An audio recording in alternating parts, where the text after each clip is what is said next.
some peace of mind. But TikTok said a gator drove a Jeep through the blinds. Florida man's at it again with fireworks and a goat. And someone married a ghost in a Dollar Tree coat. Hey, what in the Walmart rapture is going on? Aliens dancing in a Waffle House song. Karen's got a taser in the checkout line. And Dr. Oz just adopted birds to fight off crime. Oh, I'm just sitting here scrolling, my jaw on the floor. The internet's a circus and I can't take no more. Yeah, when it's wildin', there's a raccoon in the sink. Someone robbed a Wendy's just to steal a frosty drink. A pastor's gone viral yelling about the end is near, while folks ride hoverboards in wedding gear. Hey, what in the Walmart rapture is this mess? Florida's a movie, but it's filmed in VHS. Someone fed meth to a squirrel named Dave, and now he's in a cage just throwing rave. I'm just... Good morning, everyone. It is September the 8th, which means, well, if you had a subscription to something, you're already late, and I hope you like your new leggings. We've got a lot of stories, a lot of news headlines, a lot of headlines with true crime in it. So we actually have a Snake Island section or segment today and a Lord Chippy today because holy fazolies, is the world gone crazy? Yes, it has. So our first story is a bit sad, although I have no idea who this person is, but I'm not, hip with all of the cool stuff. Internet sensation Helen Batty Winkle Van Winkle has passed away at age 97. Internet sensation Helen Batty Winkle Van Winkle has passed away at 97. Now, the influencer's great-granddaughter announced on the late star's Instagram account she had passed away on September 4th. Yesterday, an era ended and a star ascended. My great-grandmother, Helen Ruth Elam Van Winkle, danced her way into heaven, the post read. She was joy, rebellion, tenderness wrapped in one, and the crown is eternal. Her love on many realms will live forever. This isn't goodbye. This is see you later, my superstar. Now, following the sad news, many fans and multiple Hollywood stars sent their condolences and comments, including Paris Hilton, who wrote she was iconic, sending love. Now, the content creator became an online legend in the 2010s for hanging out with A-listers and for her optimistic posts. Throughout the years, she gained 3 million followers on Instagram and walked the red carpet on MTV Video Music Awards and joined Casey Musgrave on stage at the Coachella Music Festival. Again, I have no idea who this woman is, but I do feel sorry for her family. To lose someone that's been, an icon within your family and without is not easy. So I hope they are getting support, even though I have no idea who this particular woman is. She looks like she was a hoot and a half. So I hope that her family is dealing with that okay. Now, probably a story that you have seen a lot on YouTube and probably Rumble, but not very much on mainstream media. This story is insane. And I know there is a political component to it. I know there's a lot of, hot button issue components about this, but I'm just giving you guys the story. I never tell you what to think or how to, believe in anything. I just give you all the stories. So a horrific video of a Ukrainian refugee, Irina Sartiskas, look, I'm going to butcher her name, slaughter on a Charlotte train is met with deafening silence from both, political leaders and the media. Now, this specifically calls out Democrats, but I haven't heard a whole lot beyond independent content creators, talking about this. That being said, I did kind of take a news sabbatical yesterday, so I'm not sure that I was paying attention if a lot of people have spoken on it. Now, politicians have been accused and media have been accused of staying silent on the savage murder of a young Ukrainian refugee on a North Carolina train after a career criminal with no less than 14 arrests was charged with her murder.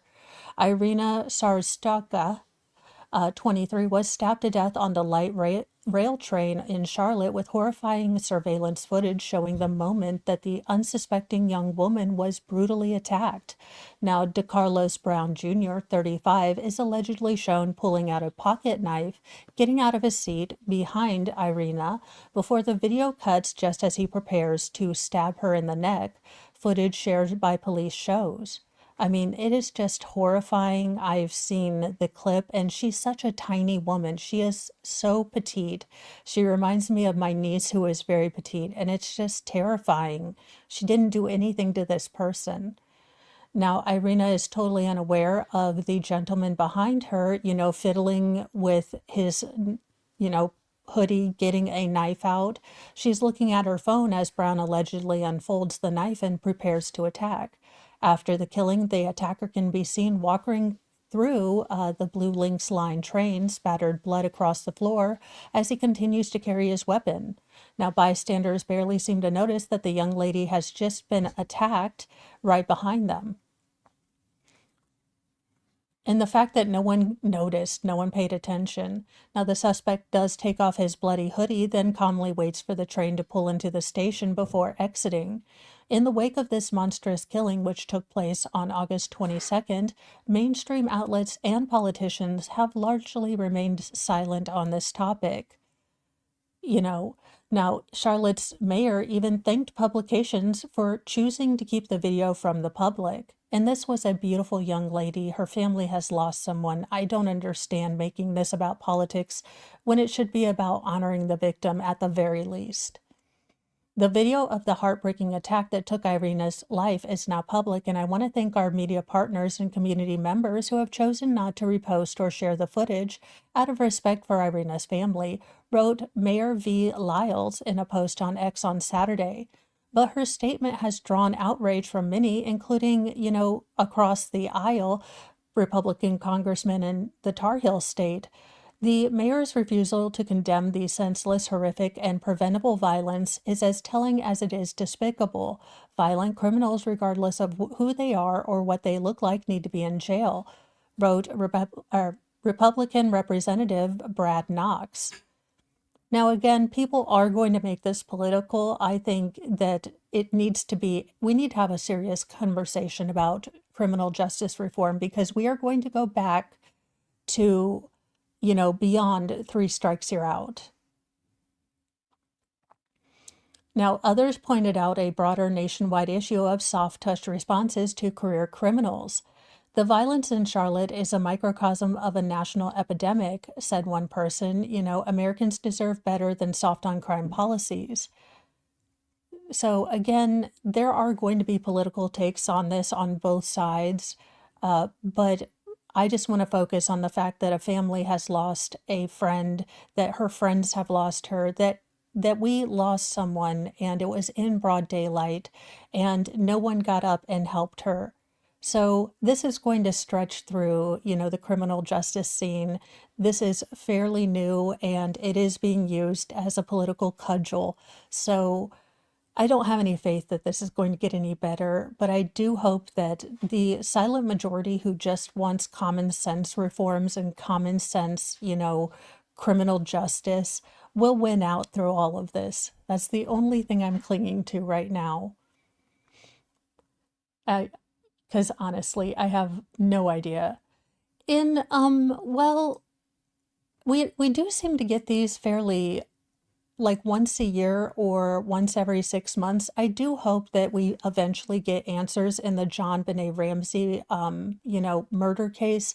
But I do feel like we do get these semi, updates once in a while just to keep it in the news. But I do hope that this is a concrete thing that is going to lead to some answers. Now, I don't think there's enough evidence to make a concrete, yes or no on any of the theories that are out there. I do believe that we need more evidence. So I'm willing to look at more evidence. I've not, made my mind up in this case. So I'm willing to look at all the evidence. I do believe that the investigation was absolutely craptastic from the beginning. And we've seen a lot of this with cold cases, that when the investigation is not great at the beginning, it makes it incredibly hard to ever solve the case. Now, almost 30 years after 6-year-old John Benet Ramsey was found dead in her Colorado home, her family believes that new DNA technology may finally give them answers that they've been searching for. A new Fox Nation series offers unprecedented access to the latest push to solve this infamous case. Lou Smith, the detective who was brought in by the district attorney early on, legendary detective solving over 200 homicides in his career, said, "John, this case will be solved by DNA." Jean Benet's father, John Ramsey, said during an interview on Fox and Friends on Thursday. And I think we're at that point now if we use the technology that's available. Now, the docuseries revisits the case of the young beauty queen who was found dead in her family's basement the day after Christmas in 1996. Despite decades of speculation and investigation, internet rumors, theories, Reddit threads, all of that, her murder still remains unsolved. Now, Smith, the detective who was working on the case, passed away in 2010. His family members and colleagues have refused to give up on finding answers to the mystery he left behind. They and John Ramsey believe that rapidly advancing DNA techniques could be a breakthrough that has been needed in this decades-long cold case. The key is to be sure that we've tested all the crime scene evidence, Ramsey noted. There's a new approach called forensic genealogy research that allows you to use vast amounts of DNA information to investigate the crime, and that's the piece that needs to be used. Now, Ramsey said that not all evidence in the case has been tested for DNA prior to this point, including the garrote that was used on John Benet. He also expressed optimism with the recent changes in Boulder police leadership and said he's seen encouraging signs that there could be a breakthrough on the horizon. Now, even decades later, Ramsey says he still remembers his daughter's electric personality and will continue to fight for, the answers to what happened to her. She was very very energetic, a very amazing little girl, and I miss her deeply. Now, John Benet, The Killer List is now streaming on Fox Nation.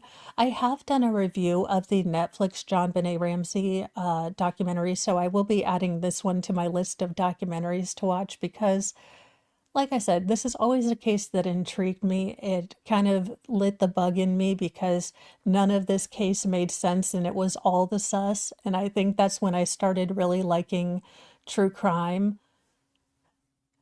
Yeah, I don't know. It I see you could argue a lot of different theories. So if it turns out to be the family, I have no dog in the fight. I just want someone to pay for taking this little girl away from, the world.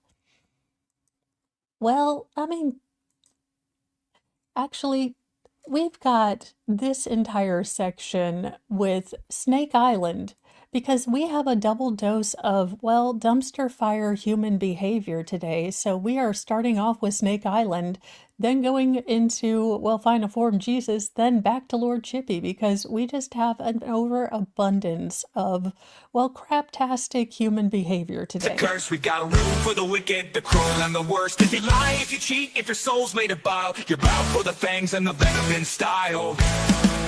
Oh, one-way ticket to Snake Island. Oh, where the contents, less cowards and gaslighters go. No anchor, no lifeboat, no tearful goodbyes. Just hissing and coming in cold-blooded skies. Backstab your friend. Well, a serial killer is claiming that he took the lives of more than 26 women as a new documentary is revealing secrets. One of California's most notorious killers is back in the spotlight as a new documentary revisits his crime and perhaps uncovers even darker secrets.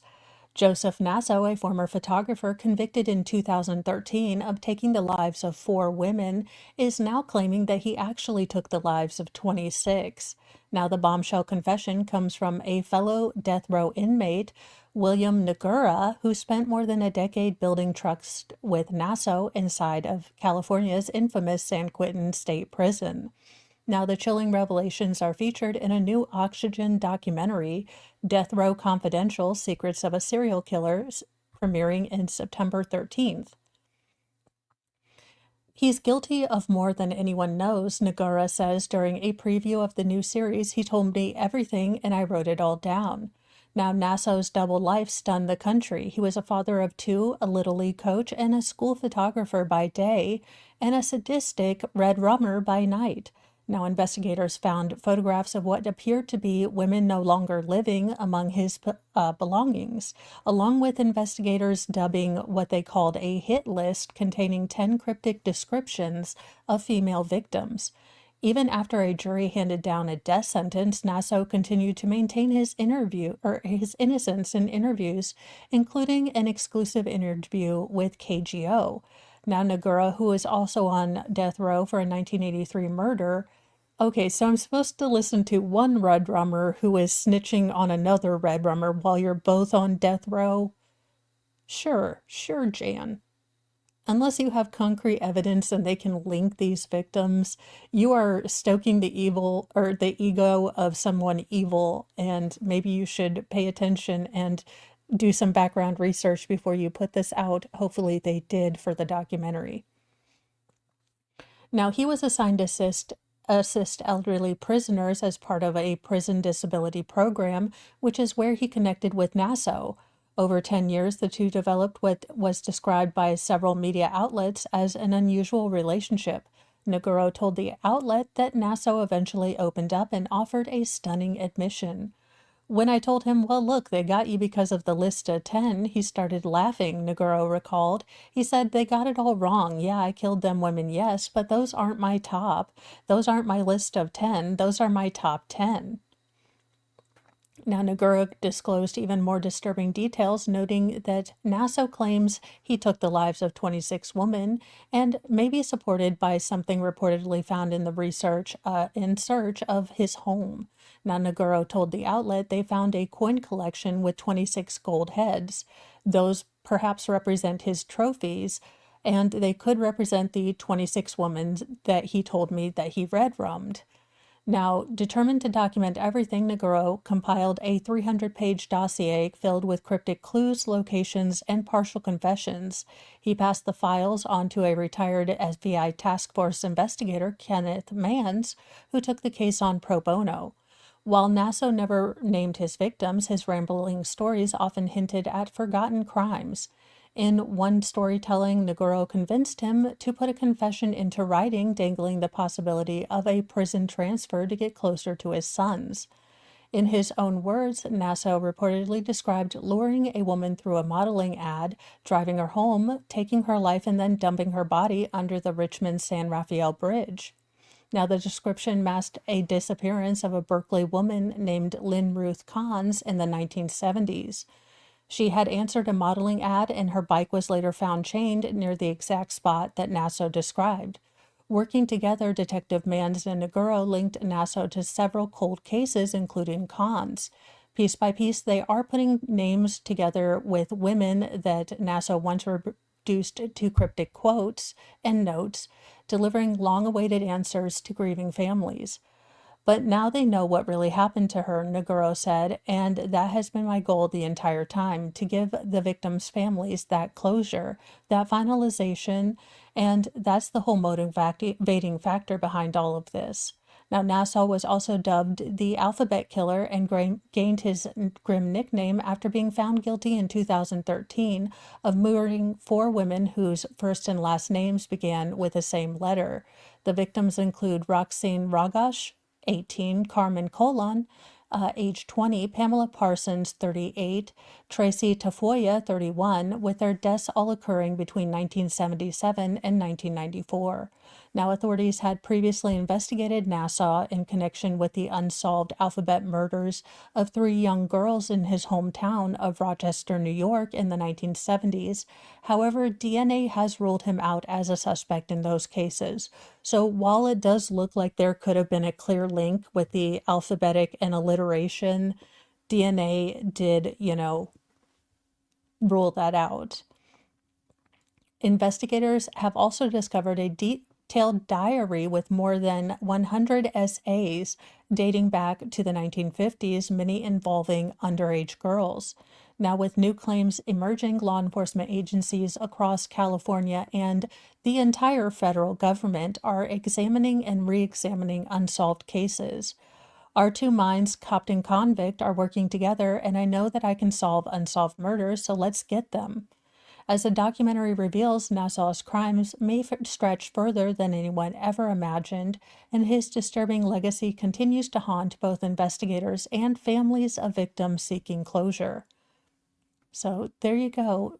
Snake Island for him, although I don't know if I trust a convict who, I wanted to make sure that the man who's, getting all this information isn't hoping for something, in exchange. In this heifer, look, I try to keep an open mind, but this case is already on my nerves, and I do not like anything about this case. I already do not like it. She's presumed innocent in the court of law, presumed sus in the court of Mo. Cheerleader Laken Snelling's ex-boyfriend has provided a DNA sample to the cops after her newborn was found no longer living in a trash bag. And this poor young man, I mean, imagine knowing that your possible child was found dead and you have to now give DNA. Now, it does look, and when I was looking at this case over the weekend, that they had maternity photos. So again, I haven't been keeping super duper close tabs on this case, but what a heartbreaking tragedy for this young man if he had no idea what was going to happen. The ex-boyfriend of University of Kentucky cheerleader Laken Snelling is testing his DNA to determine whether he is the father of the newborn found dead in her closet last month. Now her former beau, 21-year-old Isaiah Hall, gave police a DNA sample to determine whether it matches the baby boy that his ex is accused of wrapping in a towel and stashing in a garbage bag, hiding it in her closet at her off-campus residence in Lexington. Now, Lexington police had to come down to the station to give a sample. Hall's father, Justin Smith, 45, said, declining to answer any additional questions. I don't know anything on this. We don't know if Isaiah is the father or not. Now, Hall is a hulking quarterback at Cumberland University in Lebanon, Tennessee, and he dated the alleged killer mom before she started seeing former college basketballer Connor Jordan, the Daily Mail reported. Now, while it remains unclear who was the father of this baby, Hall refused to comment to the outlet, which first reported the news of the paternity test and when his relationship with Snelling was, reported. I don't want to go into any information at this stage, he said. Now, Jordan, who once played basketball for King University and Tulsa University in Tennessee, was featured in a handful of posts on the 21-year-old cheerleader's social media accounts posted in the months before her August 31st arrest. It is unclear why they started dating, and Jordan appears to have deleted his social media accounts in the wake of his girlfriend's headline-making bust. Now, Snelling was also charged with concealing the birth of an infant, tampering with physical evidence, and abuse of a corpse, all charges for which she has pleaded not guilty. Now, the incoming college senior was also a member of the stunt team and was cuffed after cops responded to a report of an unresponsive infant at her home. She was reportedly admitted to police that she had covered up the birth by cleaning up all the evidence and tossing the supplies in the same black trash bag as the baby. Now, the autopsy has since deemed that the baby's cause of death was inconclusive. In her latest TikTok post on June 25th, Snelling included an emoji of a mother holding a baby under her list of goals, right beside a wedding ring, house, and cash, but it didn't have, prison bars and a lawyer. Now, the new mom has been released from jail on a $100,000 bond and ordered to house arrest in her parents' home in Tennessee until her court appearance on the 26th. She has since dropped out of school and is no longer a member of the stunt team. The school, which began classes for the new semester on August 25th, did not reveal when she unenrolled. But this is a case that is definitely going to be a headline grabber, and especially with the autopsy being inconclusive, this is going to be a legal fight of medical experts. So we will have to see what the state can prove and what the defense can prove. But this is definitely going to be a case that we are going to watch. Now, how in the name of Hades, there is a special place in Hades for people for how in the hell did this happen? Now, two autistic children strolled off from a Long Island school within days, and one ended up losing his life. How does this happen? I used to work and help with the, special needs class or the whatever we call it now, the neurodivergent classes.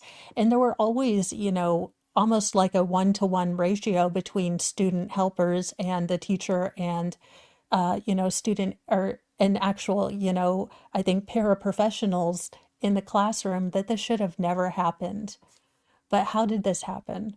Two autistic Long Island children were able to stroll away from their school grounds without being noticed fewer than 48 hours apart last week, with one of them ended up getting killed because he was walking along a busy highway. Now, the terrifying back-to-back security lapses now have Nassau County parents furious and officials scrambling for answers on how a pair of vulnerable kids could have wandered away from supposedly secure campuses in broad daylight. Our world was shattered, Danica Lewis, a grieving sibling of 15-year-old Christopher Williams, wrote on a family's GoFundMe page. Instead of ensuring his safety, the school called my mom asking where he was, unaware he was already long gone. A short time later, a detective called her to identify his body, Lewis said. Now, Christopher was a student at Martin Depour's School for Exceptional Children, a school for children with special needs. He had slipped away from the campus unnoticed Thursday around 1 p.m. Minutes later, he was fatally struck while walking along the Southern State Parkway near exit 13 in Valley Stream. And despite being rushed to Long Island Jewish Hospital, he was pronounced dead. Now, Joe Traynor, the school's executive director, told the Post that the community is heartbroken by the loss. We extend our deepest condolences to the student's family, friends, and loved ones, Traynor said, pledging to do a complete top-down review of the school's policies and determine what went wrong. But Williams' family doesn't believe the condolences from school officials are enough and are calling for accountability in the wake of the teen's death. He was only 15 years old and his whole life was ahead of him, Lewis said. The school failed him and now our family is left grieving an unimaginable loss. Now, only one day before this tragedy, another autistic student, just 5 years old, managed to slip away from a playground at Riverside Elementary School in Rockville Center during recess by scaling a fence and walking a half a mile home alone. Now, the child's parents, who did not release their names, revealed to local news outlet 12 Long Island that they came home to the shocking surprise of their 5-year-old already in the home waiting for them.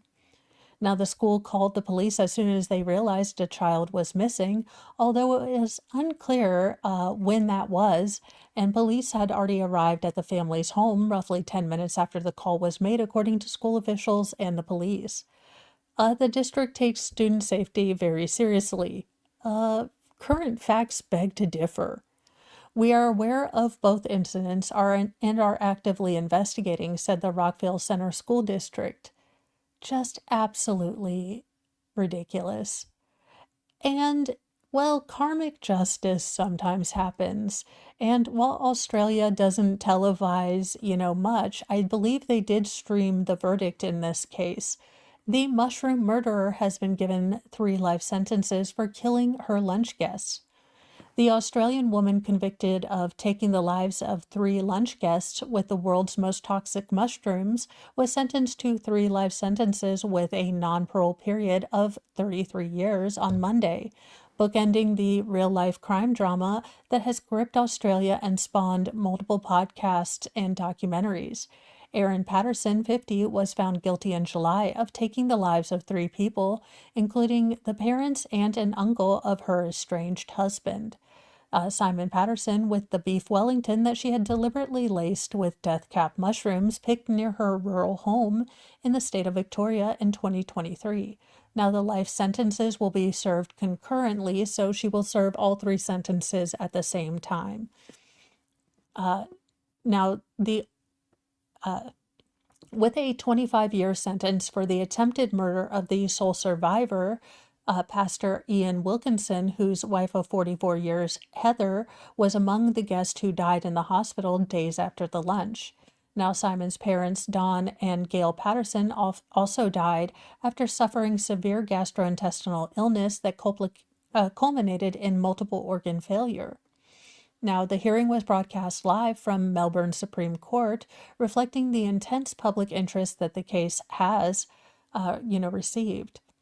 Media crews jostled for position outside the courthouse as Justice Christopher Beale took his seat in front of a camera inside Court 4 to deliver Patterson's sentence. Beale said that Patterson's offense required substantial premeditation and that she had engaged in an elaborate cover-up when she realized her initial lies wouldn't work. I am satisfied by the July 16th, 2023, when you unusually invited Simon, his parents, and aunt and uncle to a lunch without the children to discuss your non-existent medical issue. You did so with the intention of taking all their lives, Beale said. Crown prosecutors had asked for a life sentence with no parole period, but Beale said he had taken Patterson's notoriety into account and the likelihood that she would spend many years in solitary confinement for her own protection from other prisoners.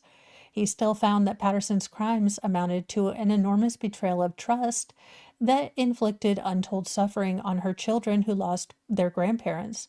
The devastating impact of your crimes is not limited to your direct victims. Your crimes have harmed a great many people, Beale said. Now, Patterson had separated from her husband but remained in contact with his parents, Don and Gail. She'd known his uncle and aunt, Ian and Heather, for many years, and for a time saw them regularly at the local church service. Patterson invited all 5 of them to lunch at her home on July 31st, with no reason given for the occasion. Now, Patterson told the court she simply wanted a better relationship with her in-laws. However, Simon pulled out right before, saying he didn't feel comfortable attending, so it was just his parents, his aunt and uncle, on Saturday for the meal. It emerged after the trial that Patterson believed that his wife had attempted to poison him multiple times in the 2 years before the lunch and had been wary of her intentions. Now, 3 attempted murder charges relate to those accusations and were dropped before the main trial. During her 10-week trial, the jury heard that Patterson had seen locations of death cap mushrooms posted on a citizen science website, and prosecutors said she purchased a dehydrator to dry the mushrooms and dumped it at a waste recycling center as her guests lay dying in the hospital. Patterson also told police that she had bought the mushrooms from a major supermarket or an Asian grocer after sending health officials on a futile mission to track where she had gotten them. She also lied about being ill in the day after her lunch. The court heard about her feeding her children the leftovers of the tainted meal. This woman is cray-cray. I am glad she got 3 life sentences. Australia and, the UK can have different sentencing, but this is a really harsh sentence and a good one, I think. So good on you, Australia, for, giving her the old heave-ho for longer than, we thought. But now, for stories that make you question whether we are in fact living in the end times or what in the Walmart rapture is going on. But we have some Final Form Jesus stories for you guys. The tea-caked grove, thou glowing shrine of thirst traps, scams, and dollar signs. We chant in tones both grim and low, for virtue fled a long time ago. Kyrie eleison, Christe descendat, Final Form Jesus return in wrath. With 6-pack glistening, sword in hand, he cometh swift to cleanse the land. Oh, where is it? Nope. Here we go. A speeding Phantom Ferrari driver was finally captured after 6 years of evading Czech authorities. And happy birthday, Debbie. Yay! Have a great day. Do something fun. Have a cupcake if you want it, or ice cream, or whatever sweet or savory thing you want. And if you decide to just spend the day, curled up eating snacks, that sounds like a perfect birthday too. Also, how does someone just have a Formula One car just randomly. He has a need for speed and a lawyer. Police have finally caught up with the mysterious speed demon who has been illegally tearing up the Czech motorways in a Ferrari Formula One style car for nearly, more than half a decade, 6 years.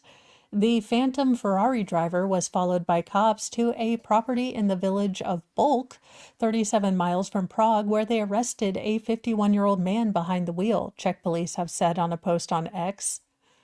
Again, how do you have a Formula One car just randomly? The distinct car, driven by an individual clad in full racing gear, has been spotted speeding and evading traffic authorities numerous times since 2019. Now, the video from Sunday morning shows off the car driving around the D4 motorway and stopping at a gas station. Footage also captured the reluctant driver arguing with officers that they say were trespassing on his property. His son later told Czech media that several dozen police cars and a helicopter swarmed the home, blasting the police response as disproportionate to a supposed traffic violation. Now, the man, whose name has not yet been released, eventually agreed to be taken to the police station for questioning and was brought there for in his full racing getup. He refused to comment on the entire situation when given an explanation. The police will forward the entire matter to the administrative proceedings.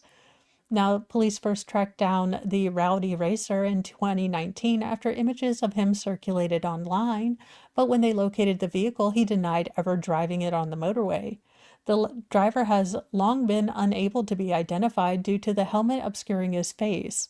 It's not known if it's the same individual who was stopped in 2019 as is the same man as the one recently arrested. He faces a fine in an order of several thousand crowns, a former Czech currency, and driving ban, the police said. Now, though the car has also often been referred to as a Ferrari Formula One car, it is technically a Dallara GP2-8 race car developed in Italy. Okie dokie. The car is a feeder series for Formula One. Again, I still don't understand, but I guess it's the perfect crime if you're wearing a helmet and no one can, figure it out who you are. Then there you go. Now, I always was fascinated about this when I learned about this, but because I never believed it at first until I started hearing stories, but actually one of the most dangerous creatures in Africa is actually hippos, which you wouldn't think, but they're actually incredibly aggressive and territorial. So this is a really sad story, but a good thing to know if you're going to Africa, I guess. A hippo has been accused of capsizing a boat in the Ivory Coast, leaving 11 people missing, including children. A rogue hippopotamus capsized a boat packed with passengers in Ivory Coast, leaving 11 people, including small children, missing, according to authorities. Now, the boat was carrying 14 passengers traveling along the Sansandra River in the southwestern town of Boyo on Friday morning when it was overturned by a hippo, according to a statement from Miss Beldonde Dogo, a West African minister of cohesion and solidarity. Then why is she talking about hippos? Wouldn't there be like a minister of deadly animals? It is with deep sorrow that we learned that 11 people, including women and children, have gone missing following a boat capsized caused by a hippo. Now, the ages of the passengers involved are not yet known, and only 3 have been confirmed to have survived the freak accident as of right now. Now, search and rescue operations are still underway looking for the missing. Distressed by this tragedy that upsets us all, the government of the Ivory Coast joins in the pain of the parents and relatives of the missing and/or deceased and express solidarity to the survivors. Now, roughly 500 hippos reside in the Ivory Coast, inhabiting most of the southern rivers. The massive mammals are the most common cause of animal attacks that cause death or injuries in the country, according to a 2022 study by Ivory Coast researchers. Now, there are different estimates for the number of people killed each year by, hippos. And the low estimate is around 500. Now, hippos are the second largest land mammals after elephants and can weigh a whopping 7,000 pounds. They can be up to 11 feet long and roughly 5 feet tall. In May 2023, one child passed away and over 20 villagers went missing after a hippopotamus capsized a boat in Malawi. So, yeah, be careful if you see a hippopotamus. They are not like Fantasia told us, happy and doing ballet. No, they in fact are cold-blooded psychopaths. Speaking of cold-blooded psychopaths, if you were living under a rock this weekend, you might have missed this story, but it does have a happy ending, and the evil Karen, well, got doxxed, and even the a woman who looks somewhat like the evil Karen got doxxed. Philly's Karen caught in two more verbal confrontation with baseball fans after home run ball flap video. Philly's Karen, aka the woman who entered into a verbal altercation with a father and a son at Friday night's Marlins and Philly game in Miami, was also caught engaging in back and forth with at least two other attendees. A nearly 50-second long clip shared by Colin Rugg on X shows the woman, who flipped out, approaching someone who heckled her, then flipping off an entire section of booing game owners or game goers. The Phillies Karen was captured on camera getting into a guy's face for heckling her after she demanded the home run ball from a child. Rugg wrote via X, the woman marched over to a man in an Eagles jersey and got right in his face before she appeared to flip off an entire section, completely unhinged. Now, internet sleuths also misidentified the woman as Cheryl Richardson Wagner, who had to address the entire situation on her own social media accounts. Okay, everyone, I am not the crazy Philly mom. But sure, I would love to be as thin as she is and move as fast. And I'm a Red Sox fan, she wrote in a post shared on Facebook Saturday. Now the Phillies Karen gained attention after she was caught confronting the father of a 10-year-old boy who had made an attempt to snatch a ball hit near her during a game. After he made off with the ball, the woman approached the man and appeared to yell at him and lay hands on him like she grabbed his arm. The exchange soon made its way online, where the internet promptly decided the woman was in the wrong and the dad was in the right, mostly as the woman's seat was near the ball's flight path, whereas the man had to traverse several seats where she argued he had pulled it from her grip. So if you have missed this, I am glad that both teams seem to take care of the little boy instead of, letting this dingus win, because that was irritating. Oh, good night, nurse. Aha. Not sure what happened there, but let's get the news back up. It's going to be a fun day. We're going to learn all about what is going on with Mo's internet connection. We have no idea. What in the Hades in a handbasket is going on here? Again, final form Jesus. What is going on here? A New York City case is in chaos after a pornographic video of a compromised juror hampers an attempted murder trial, stranger than fiction. A Manhattan trial was recently thrown into chaos by the revelation of largely sexual pornographic videos starring a juror and a wannabe killer defendant. This could only happen in my wildest dream. The criminal, with help from his mother, tried using steamy footage to overturn his conviction in a situation that stunned even his own veteran lawyer.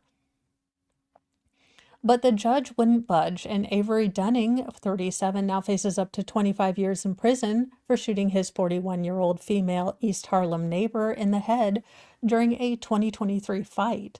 Now, this saga has been stranger than fiction, said the Manhattan Supreme Court Judge Daniel Convoisier. Now, the bizarre ordeal began after the trial ended and right as Dunning was set to be sentenced in July. That's when his lawyer alerted the court that Dunning's mother, Lolita Dunning, had found raunchy videos of her son and juror number 8, a woman who had previously told the court she didn't recognize the defendant during jury selection. It turns out she kind of knew the defendant, like in the biblical way. Dunning's lawyer, Raymond Loving, said in court Thursday that Dunning and the juror had previously recorded 15 pornographic videos together, with some of the erotic footage showing the woman, well, taking care of his client. These videos show that Mr. Dunning received fellatio from a juror, Mr. Loving said. It's clear that she had an intimate relationship with the man she was later called for jury service to. His attorney's like, what the hell is going on here? The stunning revelation surfaced just weeks after the juror and the rest of the panel convicted Dunning of attempted murder, assault, and other charges for the shooting of his neighbor when she and her husband confronted him about allegedly laying hands on his girlfriend in their building.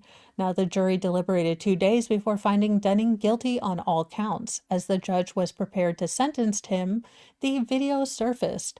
Over the course of several ensuing hearings, Dunning, his mother, and the juror testified before lawyers from both sides and the judge. The skin flicks, which were filmed by Dunning on 2 occasions, were viewed by lawyers and the judge at some point, but were ordered to be kept from public view. At one hearing on August 20th, the juror, who showed up to court wearing a mask while complaining of illness, admitted that she had had a one-night stand with Dunning at her Harlem home in about 2022 after the pair had met on Lenox Avenue. Now, she claimed that she didn't recognize him during the months-long trial until the jury reached its verdict and she had a clear view of him as she walked by the defense table. Now, the women never disclosed to the court during jury selection that she might have slept with Dunning. It's typical for a judge to ask prospective jurors if they recognize the lawyers or the defendants in the case.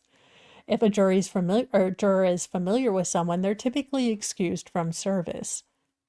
In a bid to have Dunning's conviction tossed, his lawyer claimed gross juror misconduct had occurred, saying there was no possible way the juror couldn't have known who his client was at all for the entire duration of the trial. Of course she recognized him, Loving said. But Manhattan Assistant District Attorney Andrea Kimmel insisted that Dunning kept quiet about his previous relationship with the juror until his conviction to defraud the court. He sandbagged this court, Kimmel seethed. He withheld this information only to use it if the verdict wasn't in his favor. But the dopey gunman left a bread trail for prosecutors to find. Dunning had called his mom a month before his conviction and appeared to allude to the videos in a cryptic tone, warning her, "You're going to see something you might not want to see," prosecutors said. Inmate phone calls from the jail are sometimes monitored by authorities, and you are told that these phone calls are being recorded. Dunning's mother searched through her son's personal phone, and that's when she found the, X-rated videos and showed them to his lawyer. Prosecutors, meanwhile, defended the juror who testified she believed Dunning's name to be Ace, since that's what he used on social media. It's not something he inadvertently held back, Kimmel told the judge of Dunning's video. It's something he pocketed to use as a strategic, tactical advantage. Now, Connor agreed, denying the defense motion to dismiss despite acknowledging there was some degree of a sexual relationship between Dunning and the juror.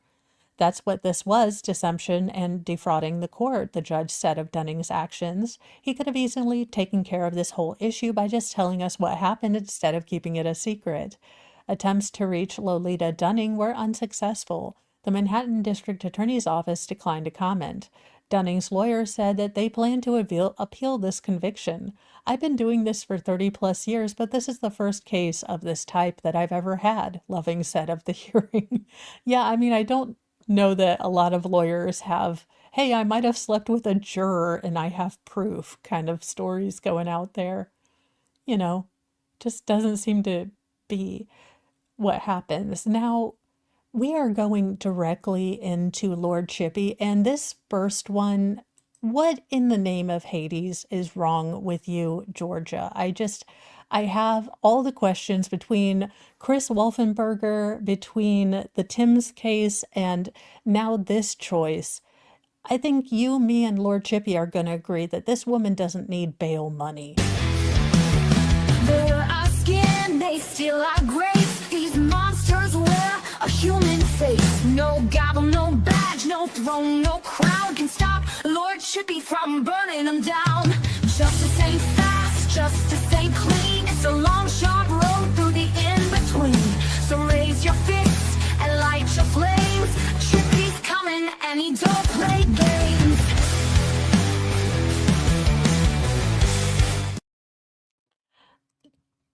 A Georgia daycare worker who allegedly beat a 1-year-old boy black and blue and bloody was released on bail. Again, Georgia, what the hell, dudes? Like, serious. Honestly, I'm gonna need you to come to the front of the classroom and explain-orate yourself, because this makes no GD sense. A daycare worker in Georgia who was charged last month for the alleged beating, and I do mean beating, of a 1-year-old until his face was black and blue, was released after posting bail, as the judge who released her received a firestorm of angry comments. Yvette Thurston, 54, was let go on a $44,000 bond on August 16th after she was charged with 3 counts of first-degree CA and 1 count of first-degree aggravated battery. Now, Chief Magistrate Anne Marie Rose Edmonds, the judge overseeing Thurston's case, was subjected to death threats allegedly after granting the alleged abuser bond. This is what she did to a baby. I kind of don't care that I don't think she needs to be out anywhere. Allegedly. She still has the presumption of innocence, but we don't have to assume that she's going to be safe around anyone. She should still be in jail. Now, District Attorney Joe Mulholland, who is with the South Georgia Circuit, was quick to come to Rose Edmonds' defense and condemn the threats of violence against her. Our office will not tolerate the abuse of children in our community who are entrusted to those for their safety while their parents are working to make a living. Likewise, we will not tolerate threats against our judges who are carrying out their sworn duty under the laws of the state of Georgia, he wrote in a statement. Any individual who seeks to undermine the safety of our children or the integrity of our judicial system by making threats will be dealt with swiftly and harshly, or get bail, I guess, because, this judge is whatever.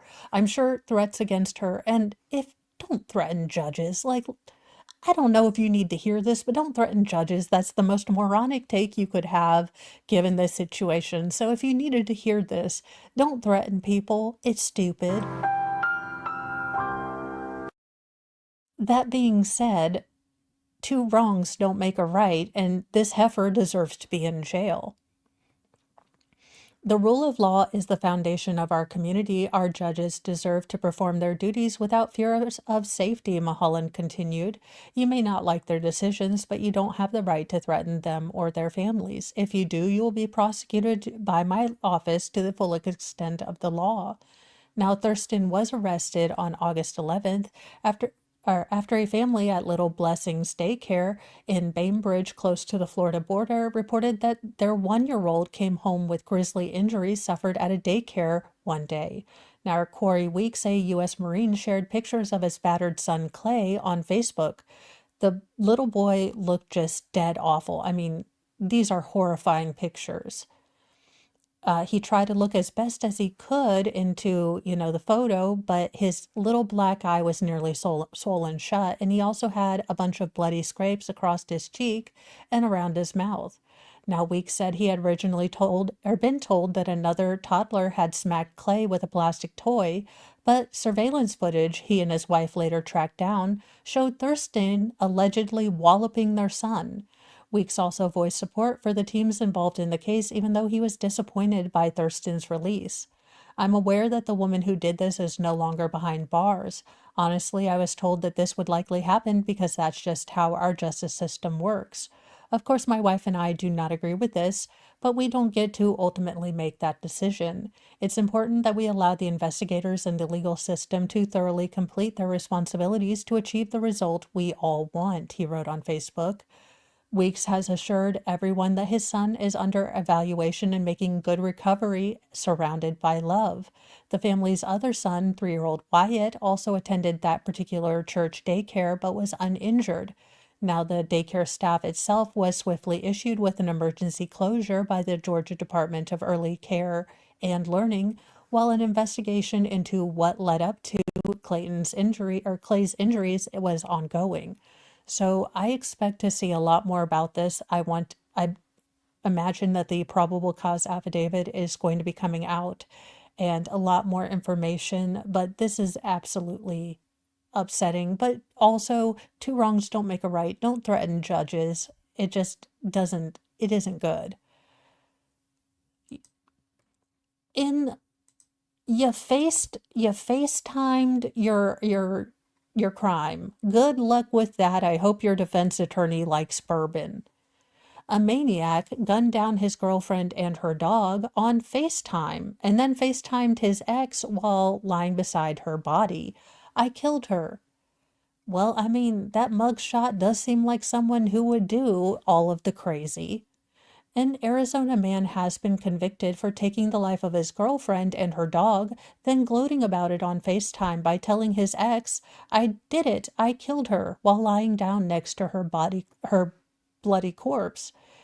Tannen Dorfman, 29, was arrested after the July 28, 2024 slaying of Hannah Rogers, age 30, inside a Manorana home, which lies about 20 miles northwest of Tucson, according to court filings. Now, Dorfman, who was convicted of second-degree murder by a jury earlier this week, faces a maximum of 25 years behind bars. He is due to be sentenced next month. Now, during the call, Dorfman allegedly showed himself lying in the bed next to Rogers' bloody body, investigators said. He had told his ex that he shot his girlfriend and that her dog was no longer alive, too. Now, the ex took screenshots and rushed them to police, setting off a frantic overnight standoff with officers and the Pima County SWAT team. When cops arrived at the house on Mosquito Drive, Dorfman allegedly confessed again, telling negotiators that he had killed Rogers and planned to take his own life as well. Now, he eventually surrendered at 3:30 a.m., stumbling out of the home with blood all over him, but no injuries, so it wasn't his own blood. Now, inside, police found Rogers with a fatal gunshot wound and her dog with another fatal gunshot wound, and the handgun on the floor by the foot of the bed. Investigators also discovered a large amount of alcohol and drug paraphernalia scattered inside. Dorfman initially was booked on suspicion of first-degree murder and animal cruelty, but prosecutors secured a second-degree murder conviction. Now, friends described Rogers as a beautiful, smart, and funny woman who lit up rooms with her smile in a GoFundMe set up after her death. Now, the case has horrified the Tucson area, not only for the brutality of the crime, but for the killer's chilling decision to broadcast his boast of the crime in real time. Now, the Post has sought comment from the Pima County Sheriff's Office and the Marana Police, and they did not respond for comment in time for publication. Now, again, what in the Hades is going on here? I mean, by the look of these mugshots, something that belongs on Jerry Springer, but in true Canton fashion, a butt dial leads to conspiracy. A butt dial led to the arrest of a woman who allegedly helped a man dump a flight attendant's body over a bridge. Thanks in part to a butt dial, Texas authorities have arrested a second person in the death of a missing flight attendant whose body has yet to be recovered. Joni Thompson, 62, is now facing charges of tampering with evidence, according to Fort Worth Police Department. She's accused of helping her friend, 66-year-old Dennis William Day, dump the body of Rana Nofal Solori, 47, who was reported missing in June.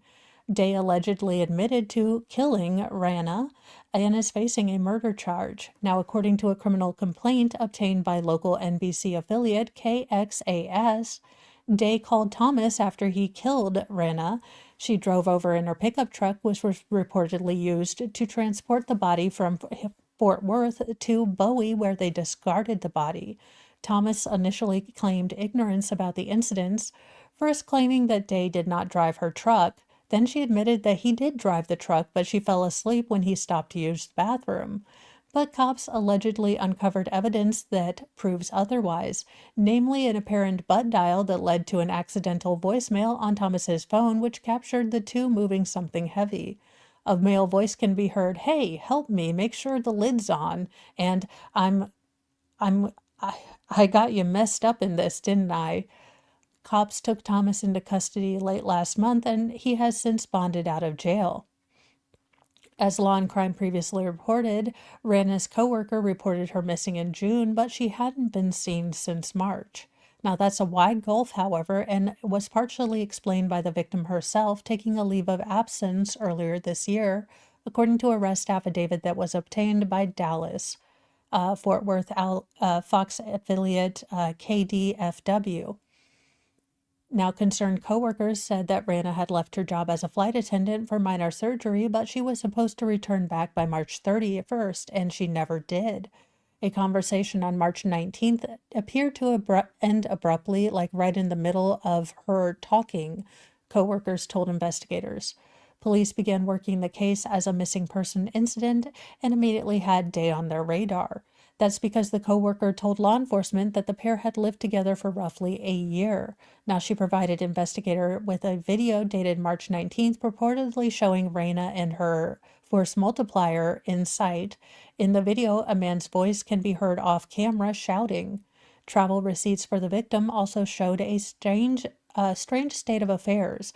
Rana had not traveled on an airplane for either work or pleasure since October 2024.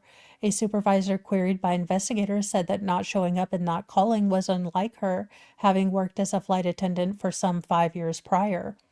In May, officers towed Rana's vehicle from Day's residence on Grantland Circle in West Fort Worth.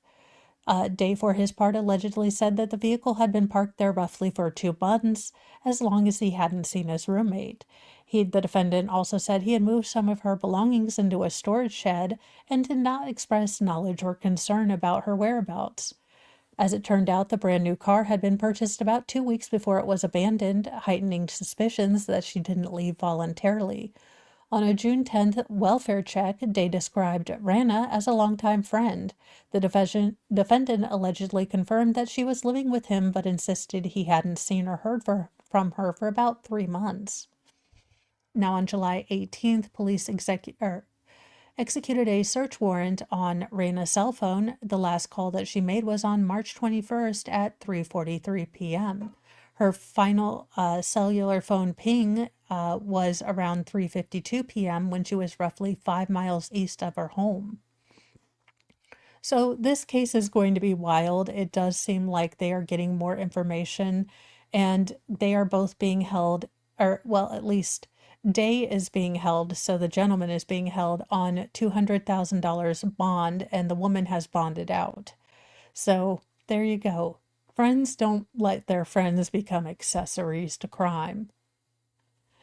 In somewhat of a palate cleanser after Lord Chippy, Snake Island, and Final Form Jesus, a mysterious ice cream man had climbed 14,000 feet in Colorado to deliver frozen treats to his fellow hikers. A legendary kind of hiker, I guess. Now, hikers who climbed a Colorado mountain got more than just sweeping views at the top. A man in an ice cream cone costume unexpectedly was handing out frozen treats. No one seemed to know the man who carried ice cream sandwiches and bars and dry ice in a 60-pound pack up Huron Peak over Labor Day weekend, but word of him spread quickly to hikers still making their way up the more than 14,000-foot mountain that is one of Colorado's tallest. Blaine and Katie Griffin were about 3/4 of the way up Huron Peak when other hikers told them about the man. They were worried he would run out of ice cream by the time they got there. Eventually, we got to the top of the mountain, tired, hot, and thirsty, and didn't know it, but the ice cream was just the kind of treat we wanted, Blaine Griffin said. He and his wife enjoyed their ice cream sandwiches, which were still surprisingly very cold, with some leftover pizza that they had carried with them. Christopher Whitestone said his 2 children, Olivia, 11, and Owen, 8, went straight to the ice cream man as soon as they reached the top of the mountain, and considered a relatively moderate climb amongst Colorado's more than 50 peaks at over 14,000 feet. It definitely leaves a lasting impression for my kids as a very positive experience, Whitestone said, but he warned them not to expect that every time they climb a mountain. Photos on social media show the man in camping gear with a beer nestled in the armrest, wearing sunglasses with a fake mustache attached to it. Members of a Facebook group for people dedicated to climbing the state's 14ers called him a hero, with one declaring him a legendary. Some marveled at his ability to climb the mountain with a heavy pack at elevations where thin air can make it hard to carry your own body weight. Blaine and Griffin said the man later zoomed past them on the way down the mountain, this time without his costume, making them think he had climbed it many times. Now, the ice cream had just run out by the time that Rick and Sarah Rosencrantz of Las Vegas made it to the top, but Rick Rosencrantz said he was just happy to be able to witness the quirky stunt, which he said was a good antidote for the tendency to focus on racking up achievements in the outdoors. He provided a nice reminder of just enjoying the moment, Rosencrantz said, just making it really fun and not taking it more seriously than it needs to be and just spending time with fellow hikers. Although we are encouraging children to take random treats from a guy dressed up in a strange costume. Maybe I've watched a little bit too much of Law and Order SVU, but I'm not doing that. In our final story, I feel really bad, but also, how does this happen? Okay, well, let's see if I have to... Come on, you can do it.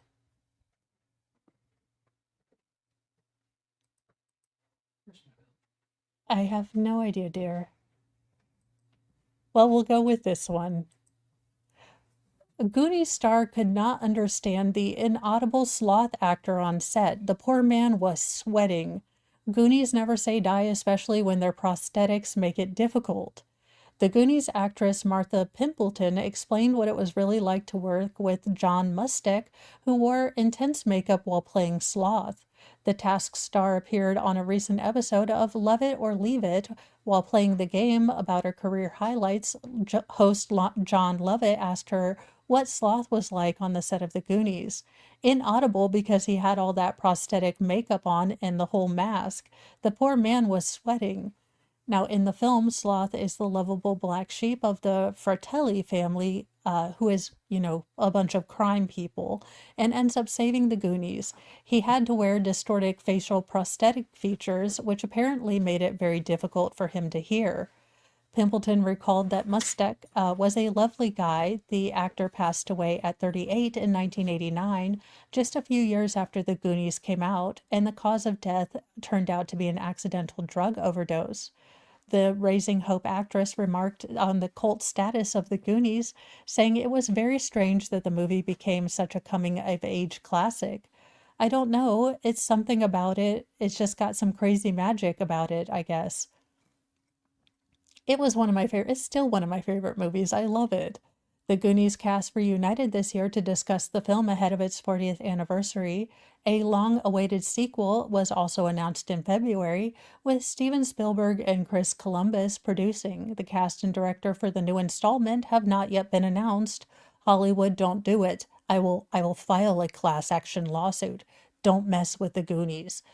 Again, as I have always stated, if you want to bring something back from my childhood that completely aligns with the message, bring back Captain Planet. I mean, it is tailor-made for all of the crazy things you want to push.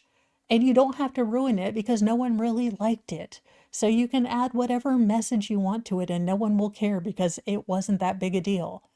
For the love of Cheetos, keep your hands off the Goonies. Now, despite excitement from fans, not everyone seems to be on board. Josh Brolin, who played Big Brother Brandon Walsh, expressed hesitance about doing a second movie. Thank you, Josh Brolin. The movie is so well received, generation after generation, he said to Entertainment Tonight last month. It's everything good about it, and the trepidation I have is that you release something else, it taints that, and I don't want to, ruin the memory of what is. Very smart, Josh Brolin. I never thought I'd agree with an adult pretender, but heed Josh Brolin. Thank you guys so much for joining me. We're Mornings with Mo, for sharing your time with me as we catch up on true crime headlines and the absurd. I'm going to be heading over to Megan. We are covering the Timms case, an incredibly terrifying case of medical kidnap by doctors in Georgia and the kind of systematic attempted destruction of a family by DCYF and doctors in the state of Florida, instead of looking at children with actual legitimate medical issues, just assuming that the parents were doing something wrong. So it is a terrifying case, but I encourage you guys to watch it because we definitely need to get the word out that there are certain jurisdictions that are having a lot of problems like this. And we all think that couldn't happen to me, but the Tims thought that as well. And, having been there with, false allegations and realizing that you are one tiny person against the entire government, it is a terrifying place to be. Tomorrow I will be doing Chris Wolfenberger, and don't forget tonight I will be hanging out with Shizzy, and we will be Twin Flames universe craziness investigating. We are still delving into the Twin Flames universe and all the crazy it contains. I think we are getting close to documents now, so we will be going over the actual documents because, well, Jeff and Shush Cray Cray sued a bunch of their critics, if you could believe it. Just when you think they had reached peak evil, they get even eviler. And they do talk about spiritual beings, so, that's always fun. So I will see you over on Megan's. Thank you guys so much, and have a lovely day if I don't see you until tomorrow. Be kind to yourself, be kind to others, but have a sassy mouth and carry a can of bitch fire because kindness doesn't equal doormat, you guys. Bye, you guys.